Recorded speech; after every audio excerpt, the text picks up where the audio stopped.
Конституция. А ты человек, который не уважает президента России, саму суть президентства и президент России Владимир Владимирович Путин. Знаешь почему? Потому что ты игнорируешь саму Конституцию, гарантом которой является президент Российской Федерации Владимир Владимирович Путин, Конституцию, где у нас заложены наши права и свободы, и нет ни одного преимущества одного над другим.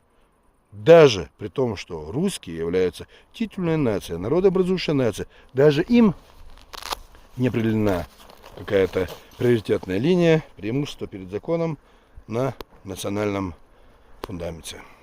Значит, ты не уважаешь Россию, значит, ты не уважаешь ее фундамент, Конституцию, значит, ты не уважаешь гаранта этой Конституции президента Российской Федерации, значит, ты не уважаешь Владимира Владимировича Путина, который является президентом Российской Федерации.